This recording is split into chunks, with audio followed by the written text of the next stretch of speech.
Of today, which is the last session before dinner. The title of this session is Legends in Marketing, Leaving a Legacy for the Next Generation. We really have quite a few legends of marketing here in our campus. It's an absolute privilege to have them here in our campus. I would like to call upon the session chair, Mr. Vivek Mehra, who is MD and CEO of Sage India. Kindly welcome him.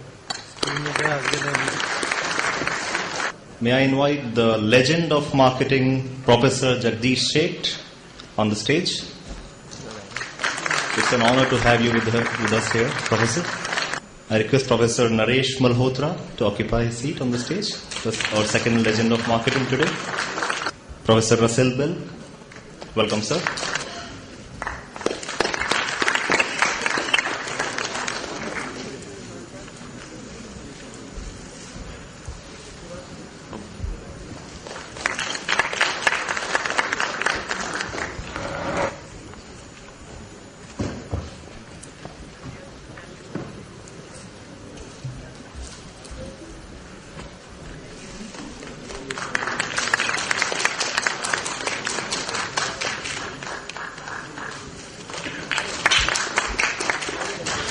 I would hand over the session proceedings to our chair, Mr. Vivek Mehra. Yeah, thank you. This one's an easy one to chair. I don't have to do much talking. What I will provide, though, is a background to what's become probably one of the, personally, one of the best products that I have ever worked with.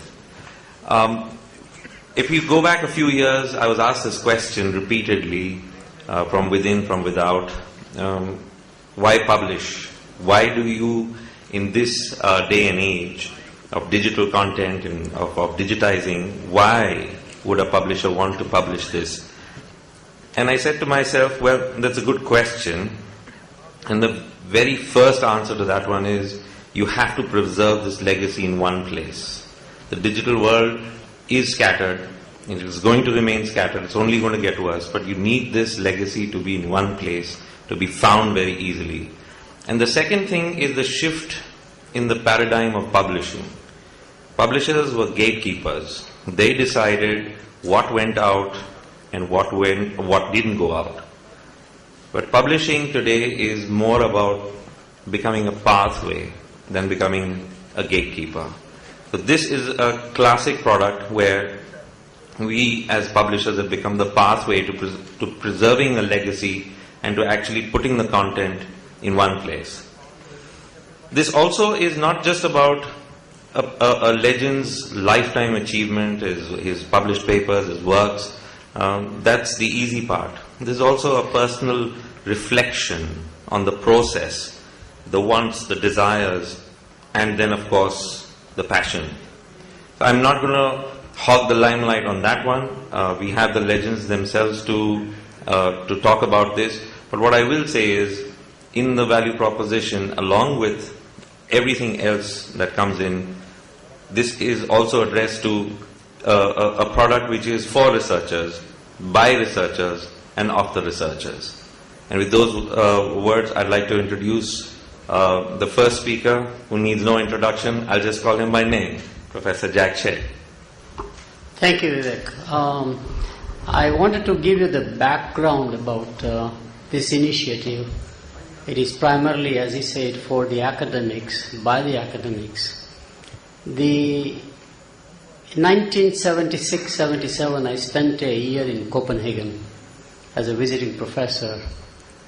And I noticed that the Germanic tradition was very interesting, that when a professor retired, which is about age 65, the gift given by their colleagues was to compile all of the research papers over the whole life, let's say from age 24, 25 almost to 65, 40 years, compiled together and gave a gift which was a tangible product. This is the pre-digital age.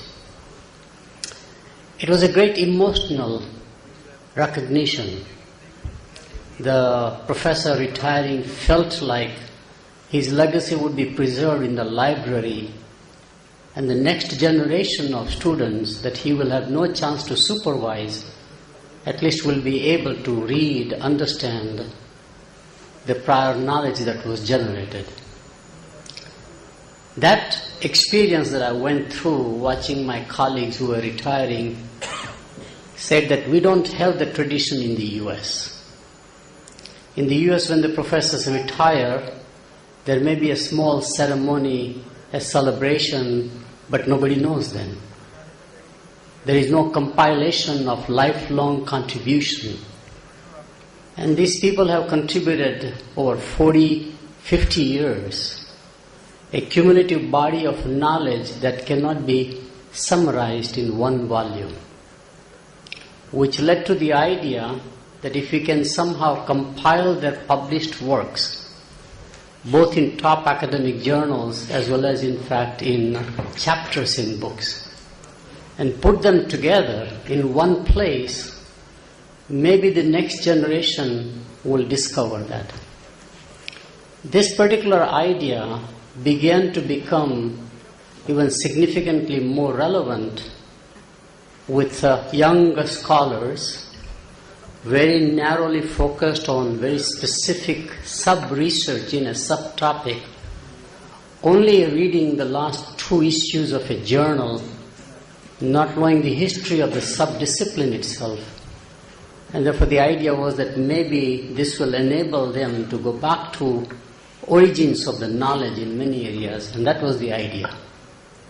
So I agreed to be the series editor, and we started Legends in Marketing, especially those who have contributed over a long period of time. So people like Shelby Hunt, that we all know, great theory contributor in the discipline. And when we began to compile the work, even I was amazed how much more he had written than what I thought he had written. That was true of Phil Kotler. That's true of Naresh Malhotra. That's true of a young person who is really not in the same age category as V. Kumar, who has already published so much, and it went on and on. So we have Gerald Zaltman, whose volumes are being compiled, and we have some volume editors here. But this particular series is somewhat unique than just reprints. It motivates the legend who is identified to go through the process. The most gratifying thing that I have heard from each of the legends so far is that they are very grateful that despite their busy life, somebody sort of encouraged them, motivated them to take time out and look at their own cumulative work over time and somehow classify, categorize.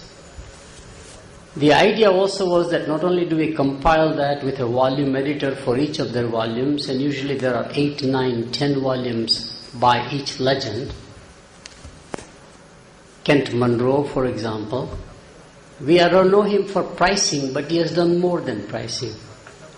So each volume not only has a volume editor who writes the introduction about how that specific area began in the discipline, what is the legend's contribution, and where they see as volume editor the future of the discipline for future scholars. But invite 3 contributors, each one of them well-known scholar in their own right, maybe younger generation, who were influenced by the legends, that original article or a group of articles. And the last thing we did was to say the legends are still alive, and therefore can we ask their view about what they wrote 30, 40 years ago, what the discipline needs now in that area, and what the next generation of scholars can do. It has been very, very insightful. In fact, the answers to 7, 8 questions for each volume that the same legend answers themselves are very insightful. They have generated new knowledge even, and sometimes they are more brilliant now than ever when they wrote in their younger days. So we have about 11 legends in marketing. And then now we have decided, the publisher has been very generous, because this is really a labor of love. It's not as much a business proposition as it is really giving back to the society in some fashion. So now we have started a second series called Legends in Consumer Behavior. And we have identified 6 legends who have focused all their lives in consumer behavior.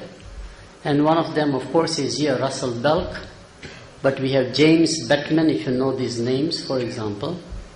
We have Maurice Holbrook, who has done more publications than I ever imagined possible. And we are trying to contain in fewer than 15 volumes, for example, which is in the pipeline.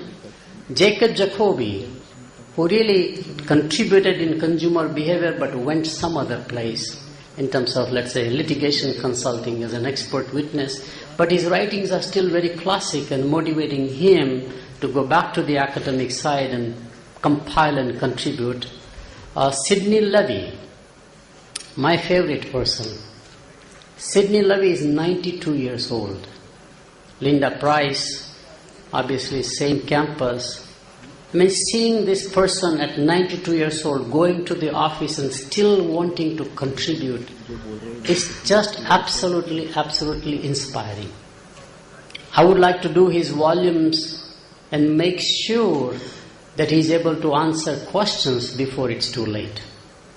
It did become too late emotionally. We are all very upset about Paul Green, one of the giants in research methods. And unfortunately, by the time we could compile the work, etc., he was identified. It just didn't happen. He passed away. So we have legends like that. Zaltman, Jerry Wind, etc. We have started the legends in consumer behavior. And to me, at my age, this is the most meaningful work I am doing, and will continue the series so long as the publisher is blessing us. So we will start sub-series, Legends in Strategy, for example. Research Methods is a very large compilation of top scholars, so we are planning that one out over time.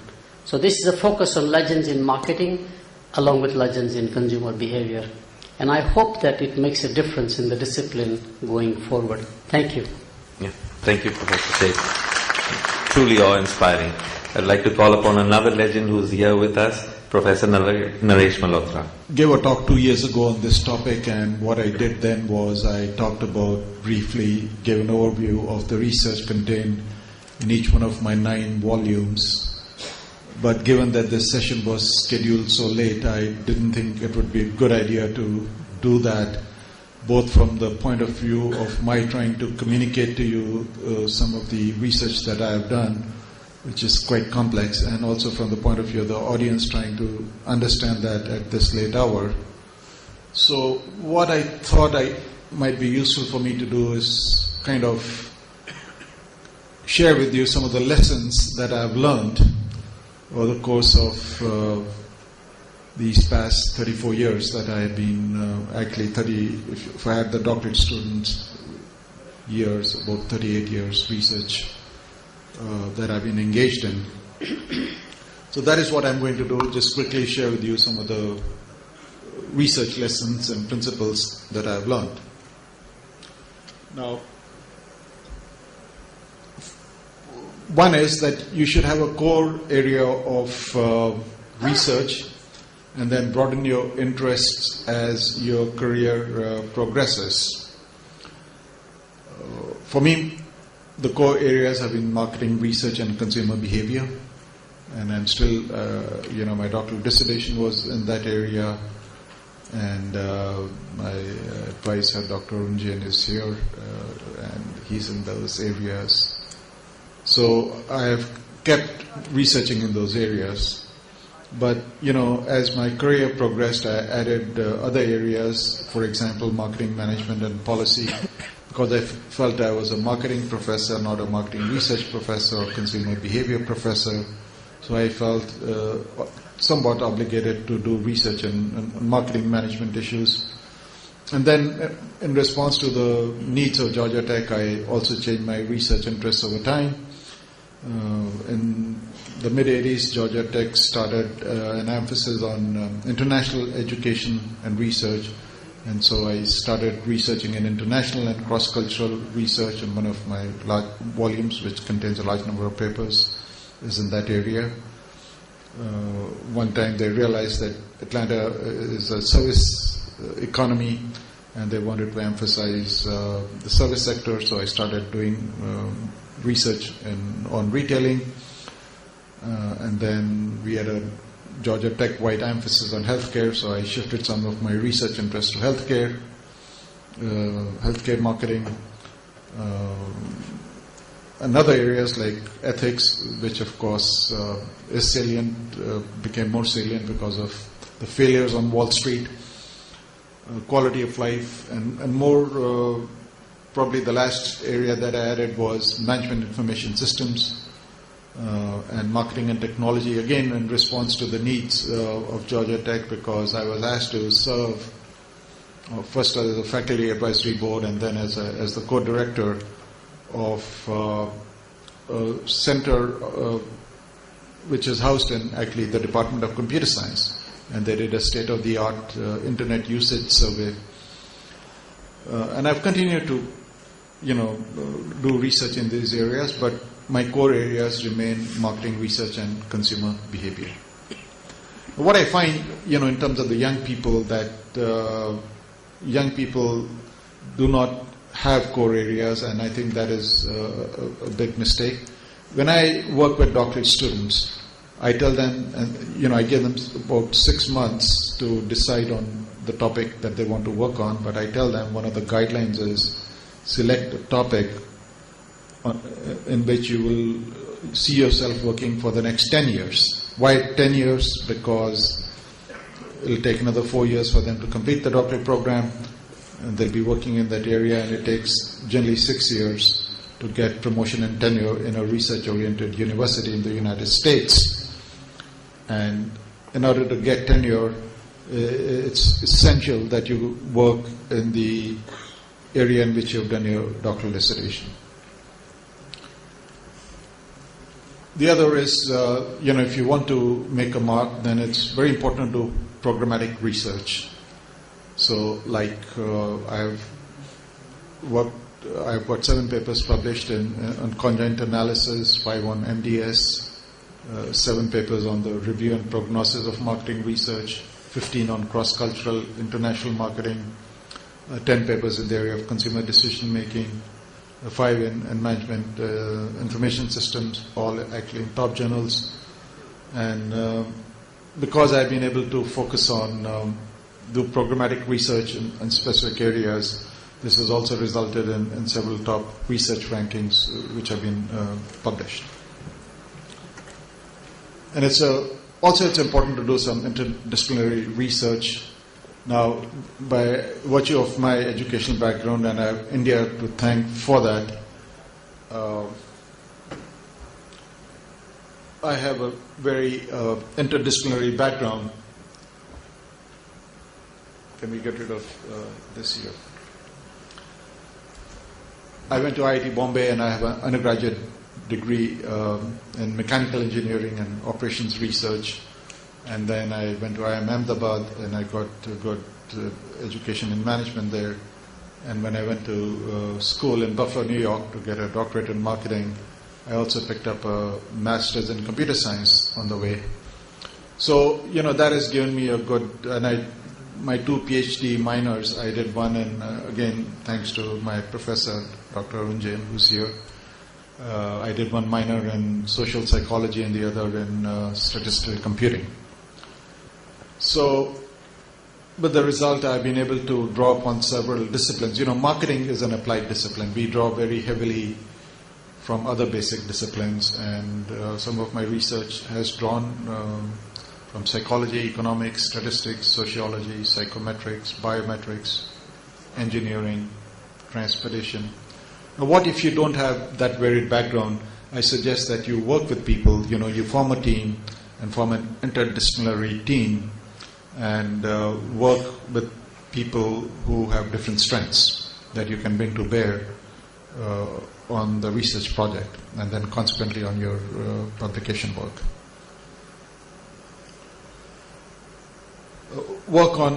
Work in areas which have either theoretical, public policy, managerial implications. It's inherently more satisfying and of greater relevance to the society and has a greater probability or likelihood of being published in top journals.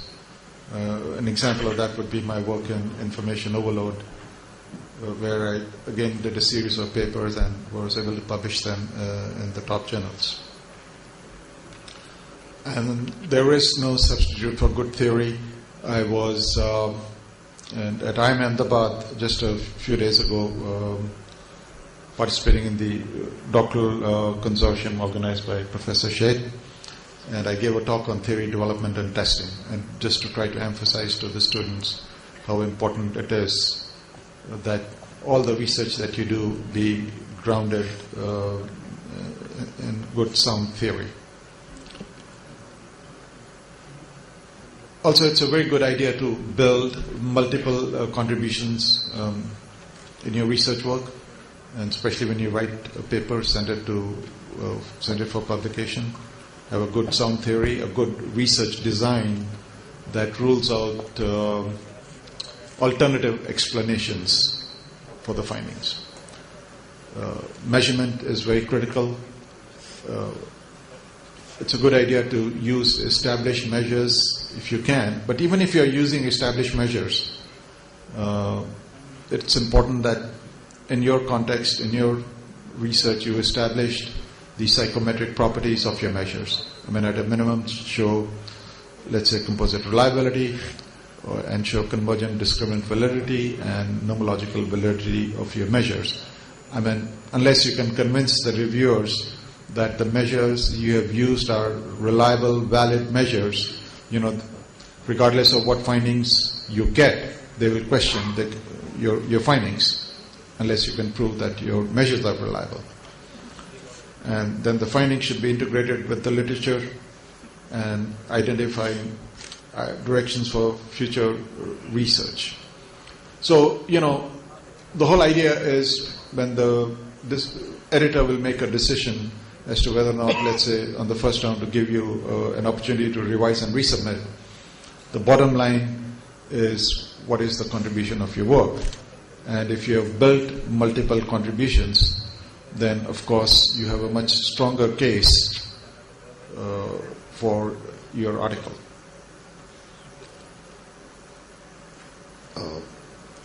It's also a good idea to do some individual research. Of course, collaborating with other researchers is important and it's invigorating, but yet you can best establish your research credentials by doing individual research. And a lot of my work, in fact, about I would say half of my work is individually authored. The other half I did with my professors and then with my doctoral students. When I went to Georgia Tech did not have a doctoral program, and we didn't have one for several years. So really, in some sense, I had to work by myself, which was good in a way because I could get some individual work published, and then we started the doctoral program at Georgia Tech, after which I worked mainly co-authored with my doctoral students and now former doctoral students. But do some work individually as well. I think that is important in trying to establish your research credentials. I've also focused on coming up with procedures for implementing the research procedures that I have developed and published by way of developing software that other people can use to implement the procedures that you have developed, and that of course contributes to dissemination of your work and to other people being able to use it for their own, both practitioners and academics using it for their purposes. I don't know about the experience of other researchers, but in my estimation, it doesn't get easy, which of course to me is what is exciting, what is challenging, what keeps me doing research. And just to illustrate that, I have published 10 papers in the Journal of Marketing Research, and I had to struggle, I think struggle is the right word, to get my 10th paper in the Journal of Marketing Research just as much as I had to get the first paper in. So remember that. And finally, I would say never give up. we did a paper on common method variance bias, which I did with two of my, one was a former doctoral student, the other was a doctoral student in the program, and we sent it to management science. Management science has a long review process, unlike most of the other journals, and we got a feedback which wasn't very encouraging at all.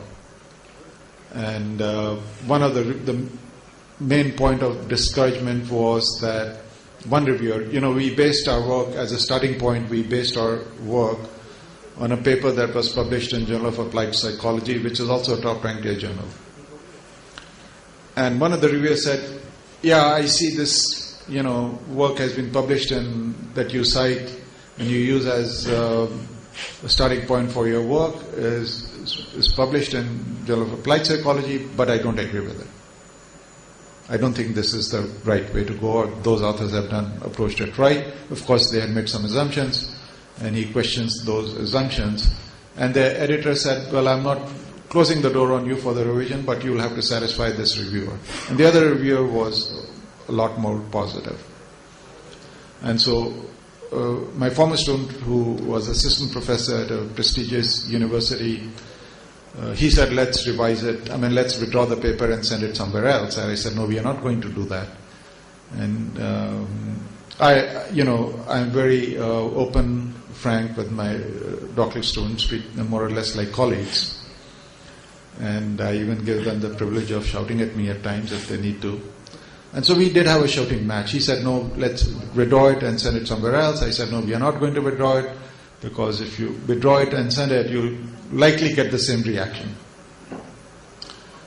So I called up the editor and I said, look here, this is the situation. What we are thinking of is that how about if we designed a new study to test the assumptions that are made by those people, and which are also, of course, built in our work. We can design another study or a large-scale study, and if we test those assumptions, and if those assumptions are indeed verified, would that satisfy you? Would that satisfy the other reviewer? So he said, okay, submit me a revision plan. So we submitted a revision plan, and he got feedback from the reviewers, the associate editor, and he said, okay, that would be acceptable. So we went ahead and designed another study, a large-scale study, and fortunately our assumptions were verified, and then ultimately our paper got accepted and published in Management Science, the journal that we had originally sent our paper to.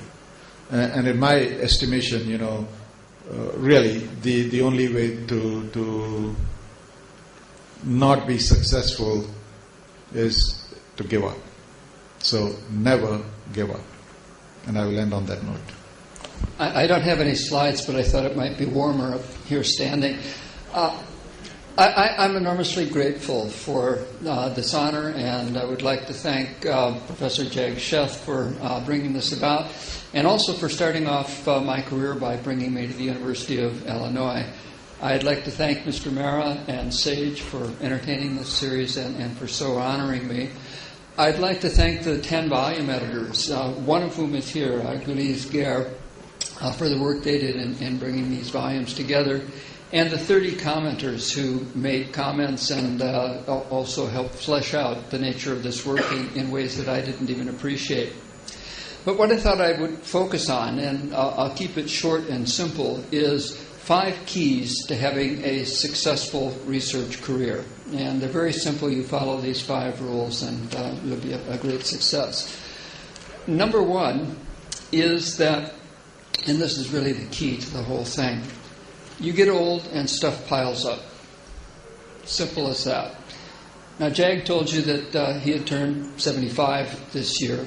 I just turned 105. Do I look it? I'm afraid so.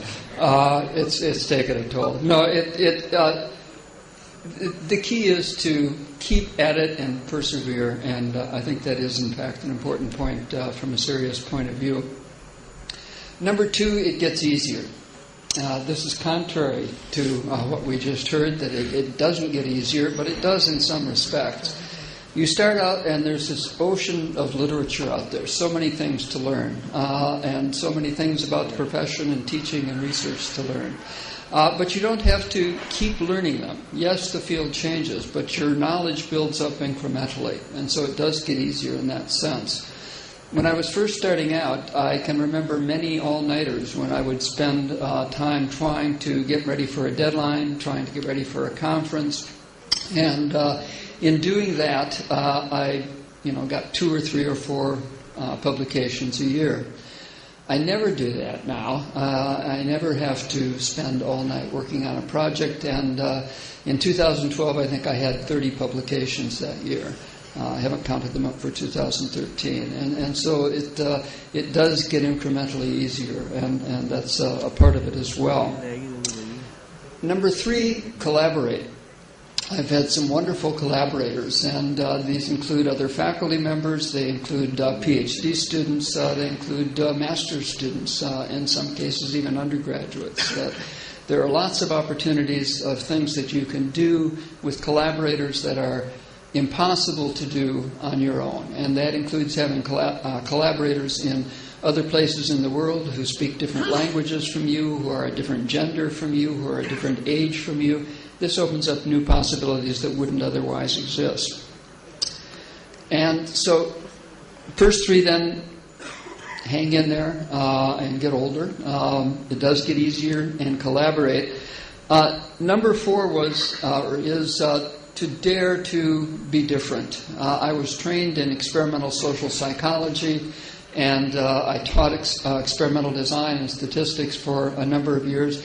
And it took me about a dozen years to realize that these weren't really adequate methods for the problems that interested me, things like gift giving and collecting.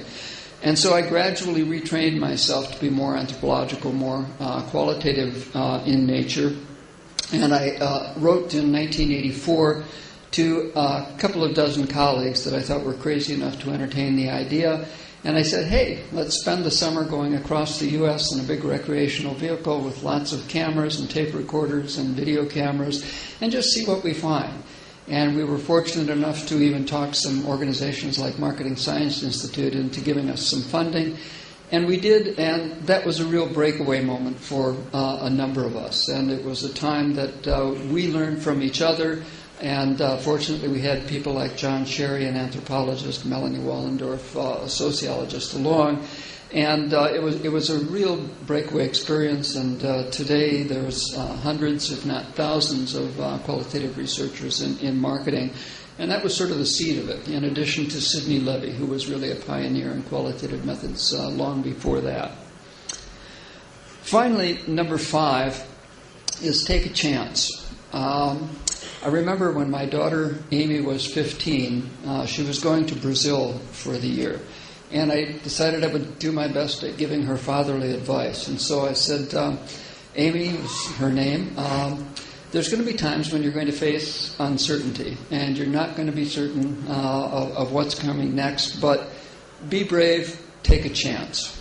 And so I sent her off, and she went to Rio de Janeiro for training for the first couple of days. And after the first day, she gave me a call and said, Dad, I took your advice. We were supposed to stay in the hotel at night, but a bunch of us sneaked out and went to the disco and went drinking and dancing. And I said, well, Amy, that's not quite what I had in mind, but I'm enormously proud of her, and my daughter, my wife, my parents have all contributed to my success. And so I thank them as well, and I thank you.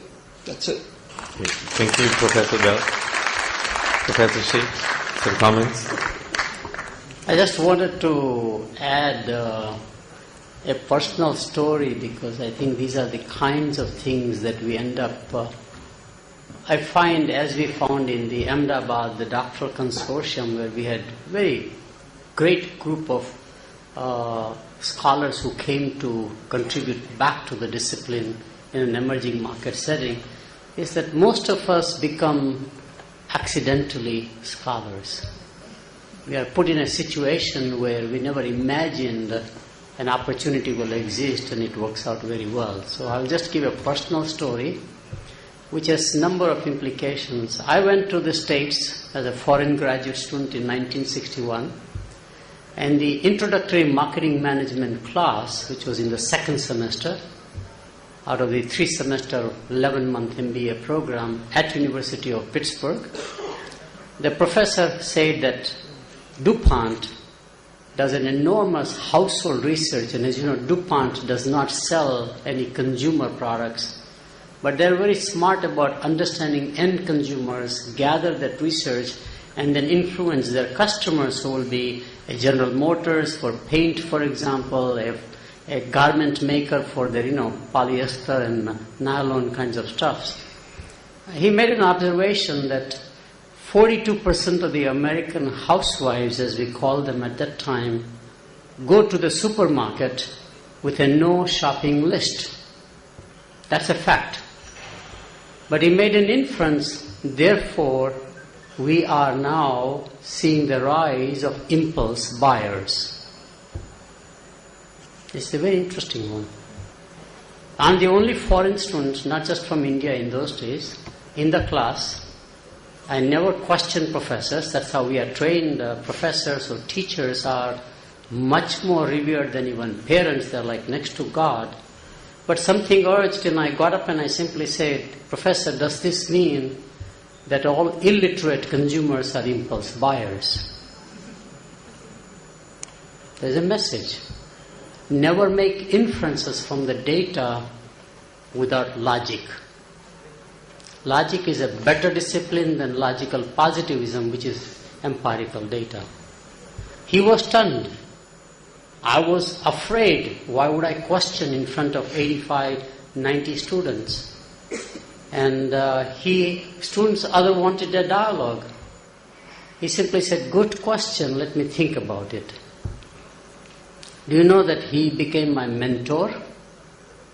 John A. Howard embraced me with the humility that I come, he said, from a literate society, and I had never understood about the illiterate societies, and work with me, which led to a lifelong relationship, including the book, which is the Theory of Buyer Behavior. So the best professors learn from their students, which is very important for us to understand. As scholars, while we contribute to the students can also teach us quite a lot because they have a different perspective. Allow your colleagues and students to have alternate views. I find that there is no one perspective that is right or wrong. All perspectives are right. I think we are taught very wrongly in the era of reason through logic that if it is not true, it must be false. Who said that? If it is true, it can be also true, which is a very different way of thinking about it. And since that time I have learned to say if there is a prevailing wisdom, there must be an alternative. And my journey has been very different than my colleagues. For example, I started in consumer psychology, which is a micro-behavioral corner in a 2x2 matrix. I began to become more macro, getting into a lot more into strategy, other than and non-behavioral, more economic and other perspectives. And I became more macro. Today, my research has very little to do with consumer behavior in the way we know, or even strategy, for example. But I do a lot of geopolitical work for governance now. It's the next frontier. I have 2 books out, and I find that learning new fields keeps me going rather than staying in the same field. So each one of us is different, which says all of our models would be equally right for you. Choose whatever you think is right. But I would say among all the subjects, my undergraduate was history, statistics, accounting, never put together. My dream was to become what we call a chartered accountant, which is CPA equivalent in India, much tougher examination. I majored in income tax as my undergraduate. And then I found out that to do a chartered accountancy, you have to spend 3 years in some accounting firm as an intern or articleship, as it is called in the British language, with no pay. Now I come from a culture and a state where working for someone else, we are all merchant community, working for someone else itself is a shame. working for no money is a double shame, right? Which led me to go to do my MBA in production management. And the most exciting thing I discovered was psychology at a very adult age. And primarily motivating me was Abraham Maslow and his theory of motivation. I used to correspond with him. Because again, I began to add to his theory and he loved it and all the stuff, which led me into psychology primarily. So it's a very interesting journey. Keep yourself flexible. Don't trap yourself to say this is the right model, this is the wrong model, this is the right domain, that's the wrong domain. And the more you keep yourself versatile and flexible from a technique viewpoint or from a domain viewpoint or from a theory viewpoint, the better off you will be. Will be always young at heart, always curious about learning new things in life. Thank you. Thank you. So the one common factor between the three is that they're here, that they chose their paths, and we're grateful that they actually persevered on their own path. So this is your opportunity to actually question them and get into some more nuts and bolts. We'll have a brief Q&A. Please restrict it to a specific question, and please feel free to address it to any of the panelists.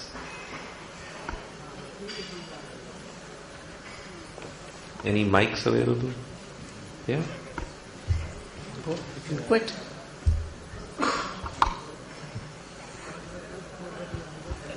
No. There aren't any questions. I guess everybody's ready for dinner then. Thank you very much, all the legends. Any questions from the audience? I'm sorry. Any questions? Oh, Yeah, there is one at the back actually. well, there is a question. Hi, I'm Payal. I'm from the Indian Institute of Management in Indore. I'm a doctoral student. Sir, I'm going to ask a very cliched question, but I haven't found a very clear answer to it till date. Why is there always such a gap between what is happening in the industry, what has happened practically, than what gets published? Why isn't what gets published very, current context driven? Why is there always such a gap here? Any specific person you'd like to address it? No, I think there are legends sitting in front. So, Okay. Russ? Anybody would like to take the question? I'm sorry, I didn't get your question. The gap between what gets published and ground reality, ground reality. more practical reality. Well, the reason why that is so is because what is research all about? It's trying to break through new frontiers, right? And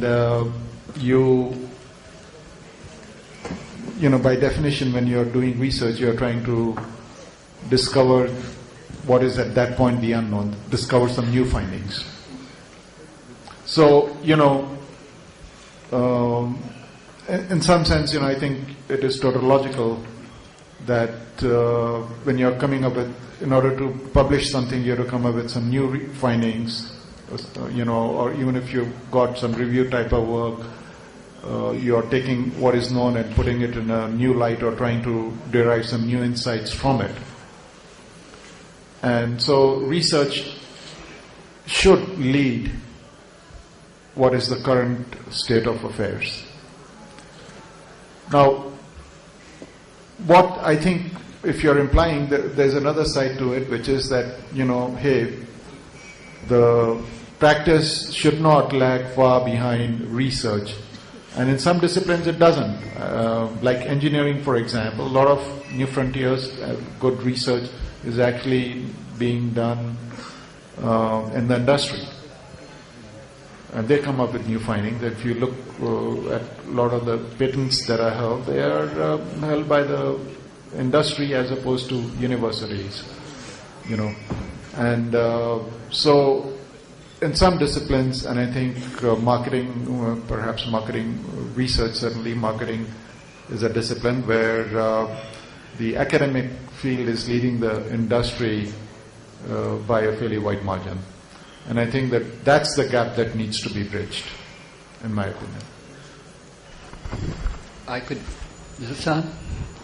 I could answer a little bit in the context of qualitative research, where we do see, in fact, industry leading the way in adopting qualitative techniques. But the problems that practitioners face are different from the problems that academics face or see themselves facing. And so in trying to solve a problem or in trying to get a solution or in trying to get an advantage, there's an incentive to innovate, to try new things. And in qualitative research, industry has adopted techniques far in advance of academics.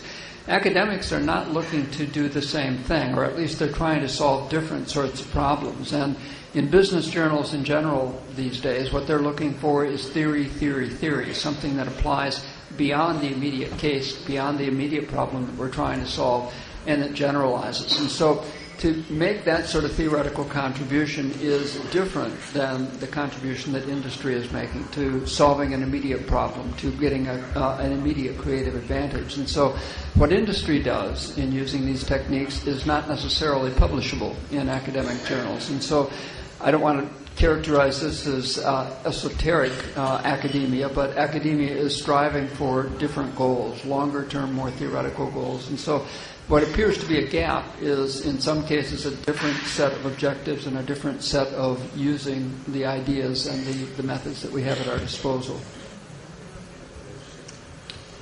I think unlike other disciplines where the industry and the academic work together, you go to Bell Labs, and Bell Labs have professors who work in industry, and they are on the academic side equally. They are professors at Princeton University, for example. And that's true in science, that's true in engineering, that seems to be true in medicine, surprisingly. It's only in our discipline, except probably for finance to some extent, or maybe information systems area, we tend to have this separation between what happens in laboratories and what happens in the academic world. But I'll tell you where there is I have worked myself at General Mills and at Pillsbury, not in the marketing department. I find the chief marketing officer is a pretty mundane, boring person. The more exciting work on consumer behavior is done by their R&D guys. Because R&D guys are focused on users, marketing guys are focused on the buyer. And we think user perspective is stronger, better, and I've seen that all the R&D work that we have done at General Motors, Tech Center, within Bell Labs, they're all top scientists, they all have PhDs. And they have an equal interest as scholarship, what they create, as just commercialization. Whereas the marketing departments are more interested in just commercialization for their own sake, as opposed to, I think that kind of a difference is what I find more exciting to work with R&D people.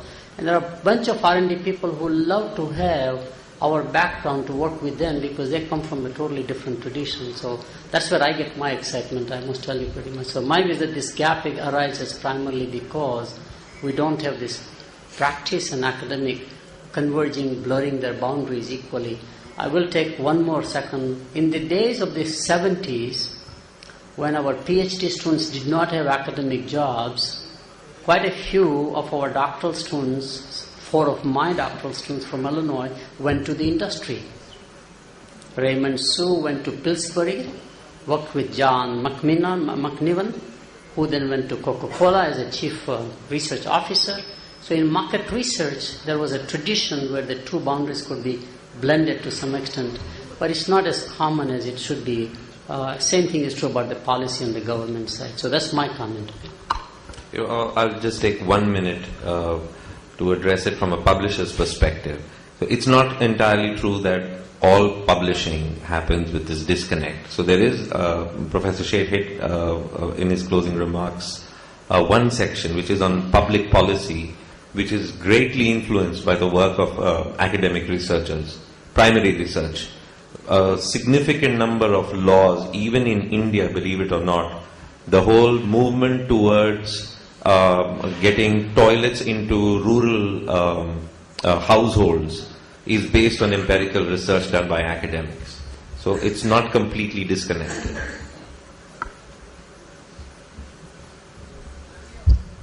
Any more questions? One more question here. The lady there? Yeah. Can you pass the mic? I'm Sagri Dev from IIT Bombay. I'm a research scholar there. My question would be, what is this, you said your journey and how, about research.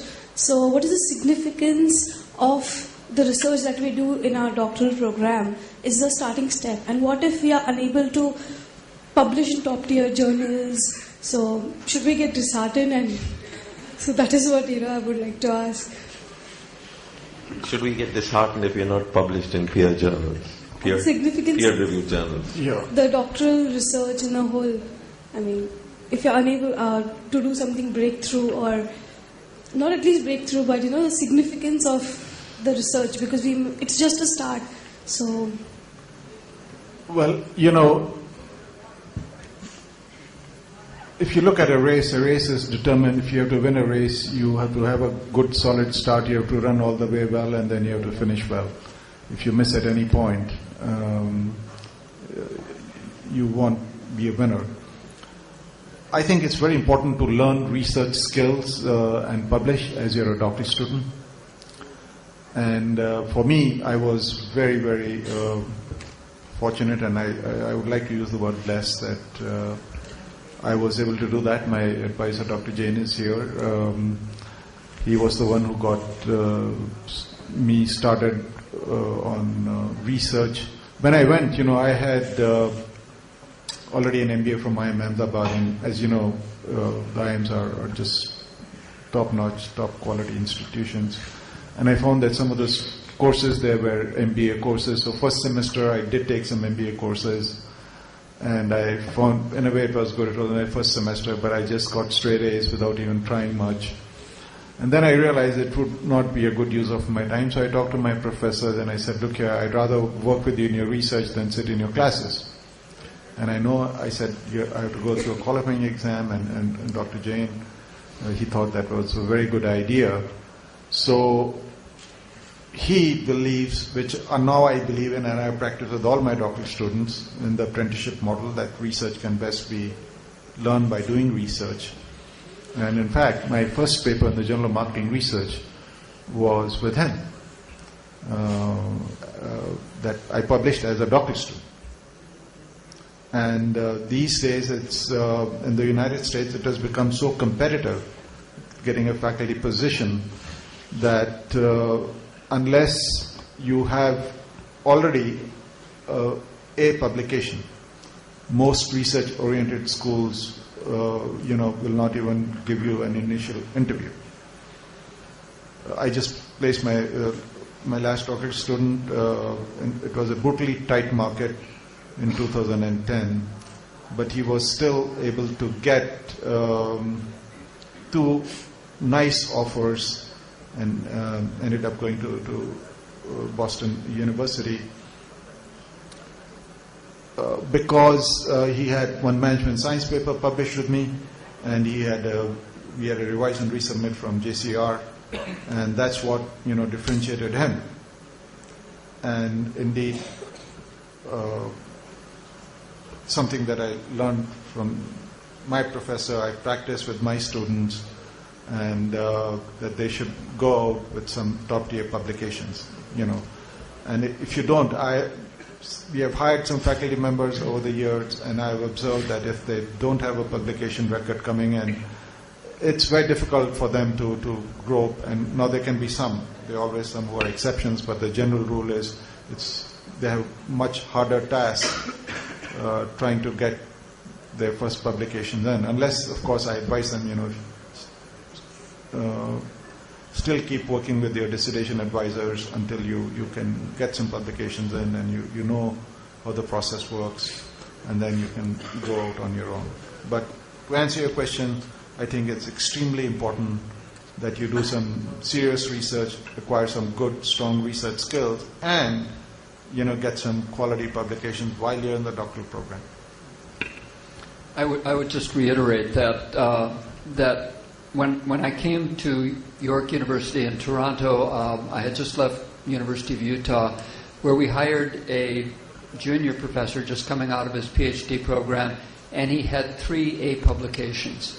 And a year later, we hired his wife, who got her PhD a year later, and she had 3 A publications, only one of which was with her husband.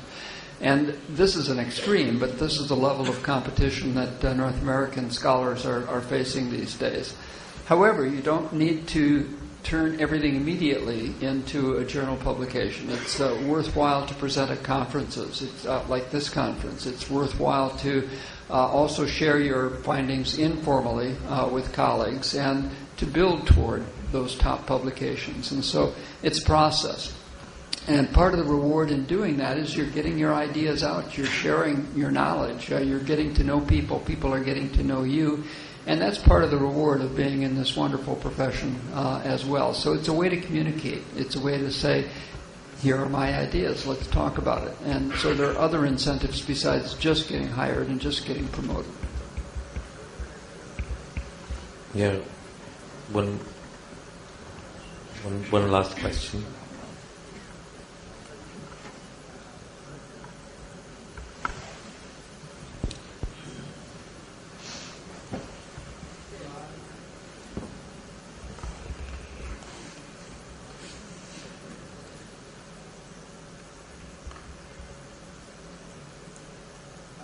Sir, P.K. Padhi from the remote part of the country, from Orissa.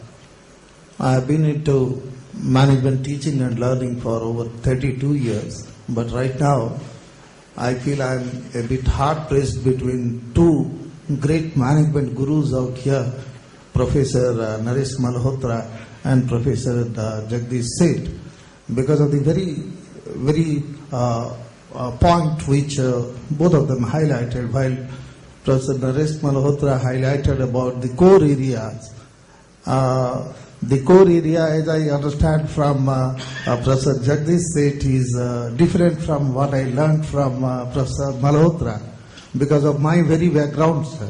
I am a sociologist who turned a teacher in organization behavior. In my university, people call me a professor of organization behavior. You know, I studied sociology, I studied law. After that, I studied in IIM Ahmedabad. For 1 year, I did a condensed management course. I did my MBA after 20 years of my teaching. And now, if I work in the area of consumer behavior, in the area of service marketing, and also in areas like intellectual property, will it be dilution of my academic endeavor, or it is a concentration? Because I have heard both the views, and I have heard a moderate view from Professor Russell Belk, who taught us 5 principles. So should I stick to the principles as a moderate view, or go to this side or that side? Will you please advise me? Like core area, your core area, you said marketing research, and the other part is consumer behavior. So whether we should be concentrating on the core area or we should be somewhat flexible. Kindly give me some guidelines. Thank you. Well, first of all, everybody should do research in the area that excites them, that, lights a fire in them, that they have a passion for. And that's different for every person. You don't want to do, some doctoral students make the mistake of, going after quote-unquote hot areas, and when they really should be, those are not the areas that interest them, simply because they are quote-unquote hot, or somebody tells them, hey, this is a hot area. That's a wrong way to select an area. Every person has to ask, what really excites me? What am I really interested in? What's an area, in terms of a core area, what's an area where I see working for the rest of my life? And that should be your core area. And it could be very different from everybody. You will do far better, you'll be a far better researcher in an area in which you have passion than in any other area, although that may be hot, or, seemingly it may seem that it's easier to get published in that area or whatever. I think the key driving thing is what you have a passion for. And I can tell you all these three people on the table sitting here in front of you, I mean, they're all what keeps us going right now. I mean, why would we be doing research at this stage? Because that's what excites us, that's what we find inherently satisfying, that's what motivates us, and that's what we have a passion for. Great, thank you. Yes. Can I know that we're ending, but I just have to talk to the young woman who asked the question that got answered by the panel. And I'm not a legend, but I am here to tell you that you can have an incredibly rewarding academic life and never publish in a major journal. I'm here to tell you that the world is forgiving of academia, and you can not publish your dissertation ever in a leading journal. I never, ever published my dissertation in a leading journal, and neither did Khalees, who's here. We're speaking this together, incidentally. I'm just holding the mic. In addition, tenure doesn't matter. You can go work at a lovely institution, work as hard as you can, and then go somewhere else and work really hard and do what you want to do. So please recognize that if you, on the ending note, follow your passions, make a difference in your own world, don't worry about those A-level publications. Don't worry about that stupid bar. Doesn't matter. Very eloquently put. And thank you very much. Audience? Yes, that's a perfect note to end on. Thank you very much, legends, and thank you very much, you audience. Thank you. Audience, can you please sit for 2 minutes while we present mementos to our distinguished panel members? Only 2 minutes. May I quickly call? Thank you very much to our distinguished panel. Amazing insights. Decades of their experience has culminated into these insights. May I call Ms. Preeti Reddy, Senior Vice President of IMRB, to present memento to Mr. Vivek Mehta and Professor Jagdish Sheth as a token of appreciation.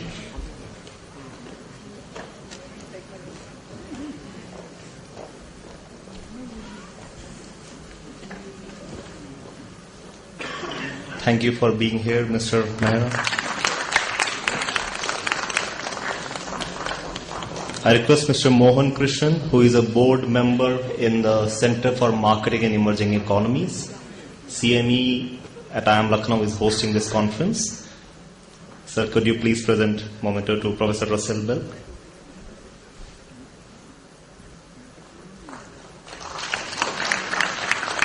It's truly an honor, Professor. I request Mr. Jayant Jain, President of Marketing Research Society of India,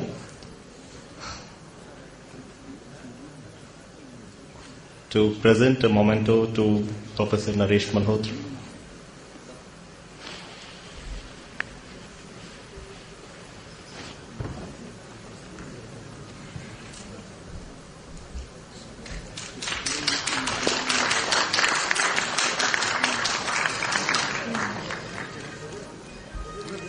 Thank you very much, sirs, for your kind presence.